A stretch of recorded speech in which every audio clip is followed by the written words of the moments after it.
Hello hello hello, welcome to Vedantu Punjab. एक lecture मैं डाल चुका हूं, दूसरे लेक्चर पे हम आ चुके हैं। पिछली बार हमने लॉज ऑफ मोशन किया था। हमारे पास सिर्फ 9 क्वेश्चंस थे जो पूरे सेशन 1 के अंदर आए थे लॉज ऑफ मोशन से। अगला चैप्टर हम ऑल्टरनेटिंग करंट करने वाले हैं। बहुत इजी सेट ऑफ क्वेश्चंस हैं।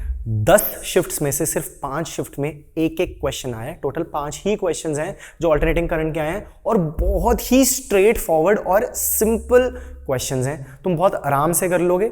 इसी कॉन्फिडेंस से तुम्हें टेस्ट में भी करना है। सो हम अपनी प्रिपरेशन कंटिन्यू रखते हैं, ज्यादा टाइम ना वेस्ट करते हुए। Let's begin session 1 January shift का जेईई मेंस 2026 ऑल्टरनेटिंग करंट के क्वेश्चंस। Let's begin. ओके, तो सबसे पहला क्वेश्चन 21 जैन को सेकंड शिफ्ट में आया था, मतलब फर्स्ट शिफ्ट में कोई क्वेश्चन ही नहीं था। Okay, question number 1, a capacitor C is first charged fully with the potential difference of V0। मतलब मेरे पास एक कैपेसिटर है, उसको मैंने एक V0 पोटेंशियल से चार्ज कर दिया, उसको हमने बैटरी से चार्ज करके फिर डिस्कनेक्ट कर दिया। ठीक है, तो आई हैव अ कैपेसिटर, इसकी कैपेसिटेंस कुछ C है और अगर मैंने इसको चार्ज कर दिया तो अब इसके ऊपर एक मैक्सिमम चार्ज आ चुका है। इसको बोल देता हूं Q0 is equal to CV0। चलो Q0 ही रख लेते हैं। The charged capacitor is connected across an inductor having inductance L। Okay, capacitor battery हटा चुके हैं, इंडक्टर के साथ कनेक्ट कर रहे हैं। कैपेसिटर चार्ज है, इंडक्टर अनचार्ज है। तुम मुझे बताओ किस टॉपिक से ये क्वेश्चन आया हुआ है? Yes, it is LC oscillation. देखो LC ऑसिलेशन, आई नो थोड़ा भागते हो तुम लोग इस पर्टिकुलर टॉपिक से, बट LC ऑसिलेशन को ना हम बिल्कुल इजी मैनर के अंदर कर सकते हैं अगर हम इसको कंपेयर कर लें अपने SHM के साथ।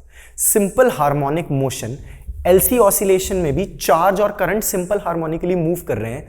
अगर डायरेक्टली मैं उसी के साथ कंपेयर करके सारे उसी के कंसेप्ट्स लगा दूं, बहुत इजीली सॉल्व हो जाता है। बस एक छोटा सा कंसेप्ट तुम्हें पता होना चाहिए, एक छोटी सी चीज तुम्हें पता होनी चाहिए कि LC ऑसिलेशन C और L है तो उसका time period is 2 pi root LC, है ना। बस अगर ये पता होगा तो तुम निकाल लोगे। ठीक है, ये टाइम पीरियड कुछ और मांग रहा है हमसे। Okay, let's read the question ahead. In T seconds 25% of the initial energy in the capacitor is transferred to the inductor. Capacitor हमारे पास है, कैपेसिटर को हमने फुली चार्ज कर रखा है। इस कैपेसिटर से अगर एनर्जी कुछ इनिशियली E0 है and this E0 is maximum energy in the capacitor. Question में वो ये कह रहा है, बताओ कितनी देर में 25% ऑफ द एनर्जी इंडक्टर के थ्रू चली जाएगी। ओके, सिंपल थॉट प्रोसेस देते हैं। अभी मुझे देख के बताओ इंडक्टर के अंदर एनर्जी है कितनी? Initial energy across inductor is 0। Perfectly fine. अच्छा, मैक्सिमम कितनी आ सकती है? कैपेसिटर के अंदर E0 है, मैक्सिमम आ सकती है E0। जब कैपेसिटर की 0 हो जाएगी तो इसके अंदर E0 आ जाएगी, मतलब E maximum inside a capacitor is E0। Done. हमें इसके साथ कोई लेना देना नहीं है, लॉजिक लगाते हैं। इट सेज कि भाई 25% चला गया, मतलब अगर पहले E0 था 25% चले जाने का मतलब E0 को 25% लो, E0 by 4। अब आफ्टर टाइम T एनर्जी है E0 by 4। बिल्कुल यहां तक एकदम इजी है। 25% एनर्जी इसमें चली गई। ओके, अब एनर्जी को ना सोचते हुए एनर्जी को हम करंट के फॉर्म में सोचते हैं। What is the initial current through the inductor? Initial current through the inductor it's 0। Perfect. Maximum current कितना होना चाहिए बोल देते हैं I0। ओके, तो E0 को मैं लिख सकता था हाफ L I0 का स्क्वायर। ओके, एनर्जी 1/4 का मतलब है करंट I0 नहीं हुआ, करंट I0 by 2 ही रह गया।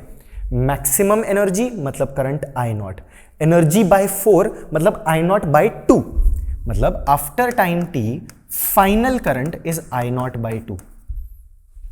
एनर्जी मैक्सिमम E0, सारा का सारा इसके अंदर ट्रांसफर होना चाह रहा है। सारा हुआ नहीं, सिर्फ E0 by 4 हुआ। इनिशियल करंट, एनर्जी 0 है तो इनिशियल करंट भी 0 है। एनर्जी 1/4 हो गई, मतलब करंट अगर मैक्सिमम I0 था अब पहुंच चुका है I0 by 2 तक। इसको कंपेयर करो अपने डिस्प्लेसमेंट के साथ, मतलब अगर करंट एक SHM कर रहा है, इनिशियल करंट मीन पोजीशन पे 0, मैक्सिमम करंट होता है I0, हमें कहां तक करंट लेके जाना है I0/2, mean position, extreme position, half of the extreme. कितना टाइम लगता है हाफ ऑफ एक्सट्रीम में जाने में? Total time period of oscillation is capital T, जो मैंने यहां पे लिखा हुआ है। यहां से लेके यहां तक T/2, यहां से यहां तक T/4। अब इसका रिजल्ट हम याद करते हैं, SHM के फॉर्मूला से तुम डिराइव कर भी सकते हो। अगर मैं इसकी इक्वेशन लिख लूं I = I0 sign of ω t, अगर ये इक्वेशन लिख दूं और I0 की वैल्यू I की वैल्यू पुट कर दूं I0/2, यहां से भी आंसर आ जाएगा। या फाइनली तुम्हें अगर रिजल्ट याद ही है विच इज T/12, तो तुम्हारा जो स्मॉल t है वो T/12 है। कैपिटल T को पुट करो, 2π√LC/12 कैंसिल हो गया, it is 6π√LC/6, option 2।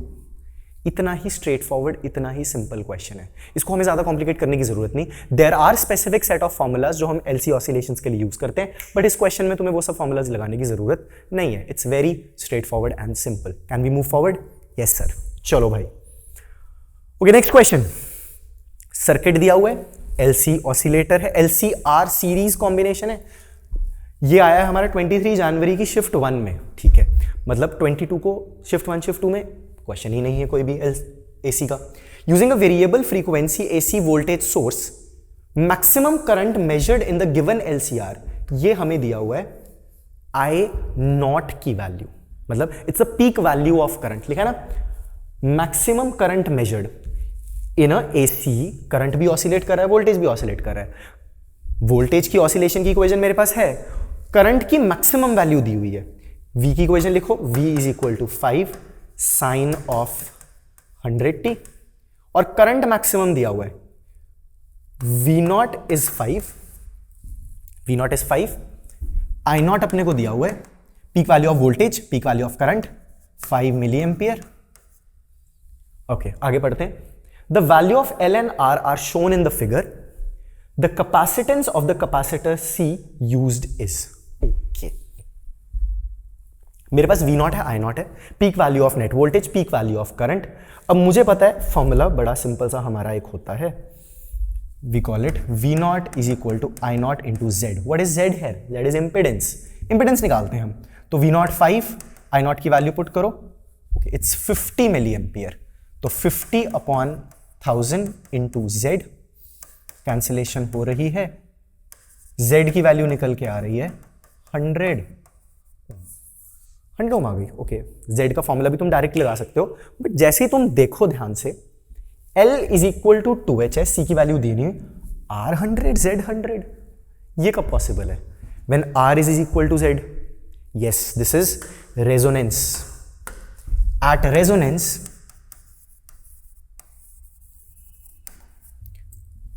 Z R के बराबर आ जाता है, क्योंकि XL = XC होता है। XL is omega L, inductive reactance, inductive capacitance. Omega L is equal to 1/ωc.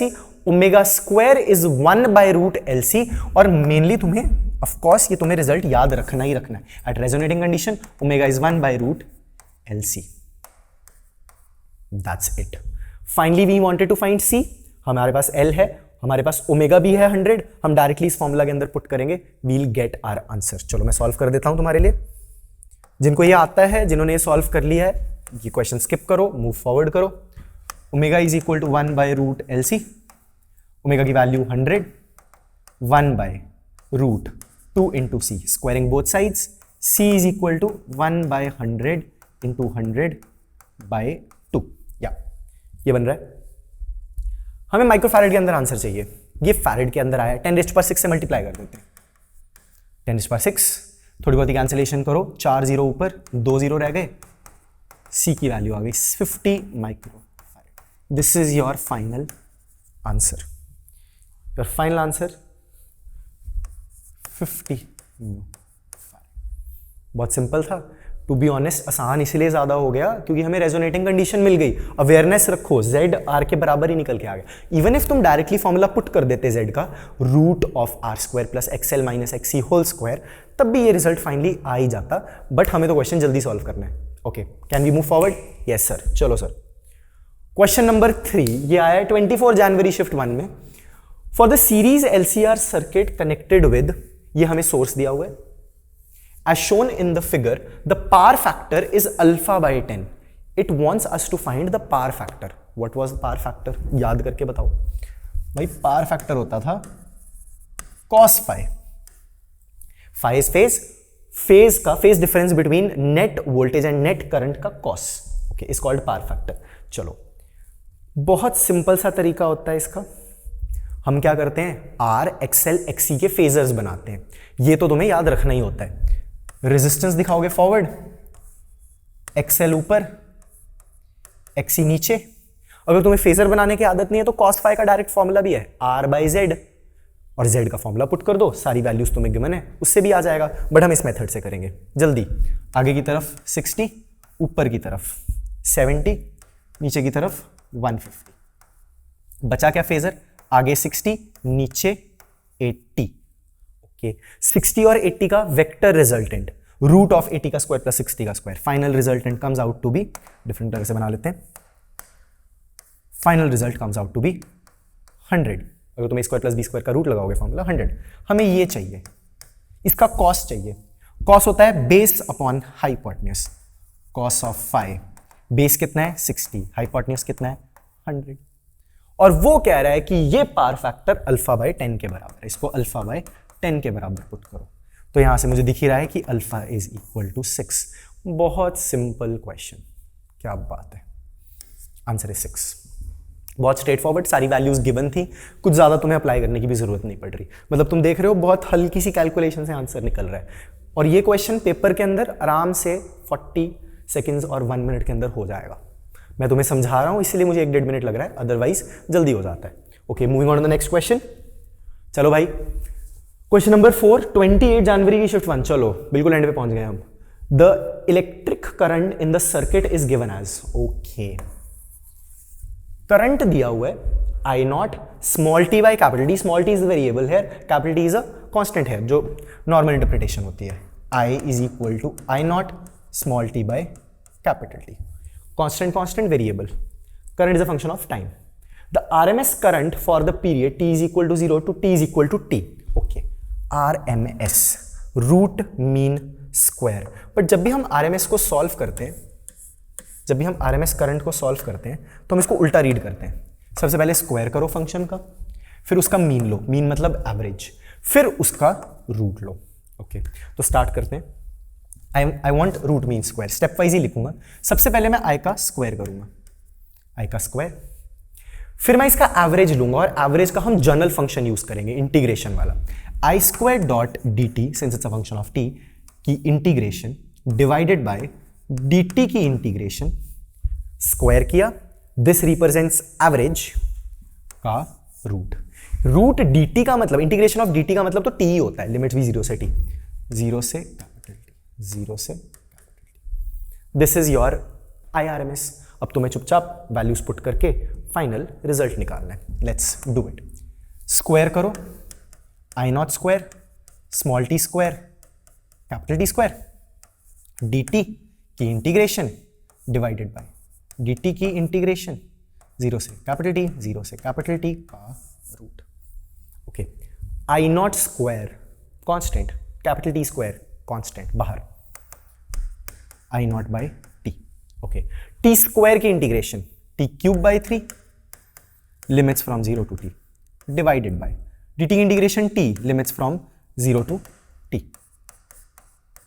का, अच्छा, रूट सिर्फ इस पे है ना, टी नॉट और आई नॉट और टी को तो हम बाहर निकाल चुके हैं। Final step, I naught by T into capital T cube by 3 divided by T का होल रूट, टी स्क्वायर बाहर आएगा, टी रह जाएगा, I naught by root 3 is your IRMS। This is your final answer. काफी clearly हम solve कर चुके हैं, बहुत सिंपल, बहुत straightforward. Am I right? Yes, perfect. Option 3 is the correct option. Simple questions, हम 4 क्वेश्चंस कर चुके हैं, बहुत जल्दी जल्दी सॉल्व हो गया। ऐसी तुम्हें इसी स्पीड पे तुम्हें प्रैक्टिस करनी है। Okay, question number 5, second shift 28 January. Okay, last question. An inductor stores, एक इंडक्टर है 16 जूल ऑफ एनर्जी स्टोर करता है मैग्नेटिक फील्ड के फॉर्म में। Okay, got it. और ये डिसिपेट करता है 32 वॉट ऑफ थर्मल एनर्जी, जो उसकी रेजिस्टेंस है, उसकी खुद की रेजिस्टेंस के अक्रॉस। Okay, when an AC current of 2 ampere, RMS value दी हुई है, and frequency of 50 hertz flow through it. Okay, omega दिया हुआ है, फ्रीक्वेंसी दी है। The ratio of inductive reactance to resistance, मतलब वो एक्सएल और आर का रेशियो मांग रहा है। ओके, एक्सएल होता है omega L. I need a ratio of, यहां लिख लेता हूं, ratio XL by R, omega L by R चाहिए अपने को। ठीक है, इस डाटा से हम एल और आर निकालने की कोशिश करते हैं। Let's start. ओके, सबसे पहले 16 joule of magnetic energy store. Okay, तो अगर हमें एनर्जी निकालनी है, ऑफ कोर्स यहां पे एवरेज एनर्जी की बात चल रही है, तो will use a formula half L I R M S square. Perfectly fine. ठीक है, अब वो कहता है जो रेजिस्टेंस है उसके अक्रॉस इतनी पावर डिसिपेट हो रही है, इसका फॉर्मूला लिखता हूं, पावर इज इक्वल टू, अब V R M S I R M S cos phi, ये सब नहीं करेंगे, हम सीधा लिखेंगे, एक फॉर्मूला होता है हमारे पास I square, I R M S का square into R, I square R, ये भी डायरेक्टली फॉर्मूला लग जाता है। एनर्जी 16 दी हुई है, पावर 32 वॉट दिया हुआ है। चलो let's try to solve this. दोनों को डिवाइड कर दो। अगर तुम्हें दिख रहा है आई आर एम एस का स्क्वायर, आई आर एस का स्क्वायर कैंसिल हो जाएगा। L by 2R is 16 by 32, 16 सब cancel, L is equal to R। बहुत ही आसान हो चुका है हमारा काम, हमें फाइनली वैल्यू निकालने की भी जरूरत नहीं पड़ी, डायरेक्टली पुट कर देता हूं, cancel, equal, your final ratio is equal to omega, और हमें फ्रीक्वेंसी 50 हर्ट्ज दी हुई है, और ओमेगा और फ्रीक्वेंसी का रिलेशन होता है omega is equal to 2 pi F. Put करो 50, ये आ गया 100 पाई। आई गेस हमें फाइनली एग्जैक्ट वैल्यू चाहिए, पाई की वैल्यू भी दी हुई है, answer is 314। This is your ratio, 314 is your answer. Very simple, very standard, very easy. 5 ही क्वेश्चंस आए थे सिर्फ, और बहुत सिंपल इजी, कर लोगे बहुत आराम से। इनको प्रैक्टिस करो। अगले पेपर में क्या होगा हमें नहीं पता, but we can prepare as much as possible. So अगला चैप्टर मैं लेके आऊंगा 1-2 दिन के अंदर। So all the very best.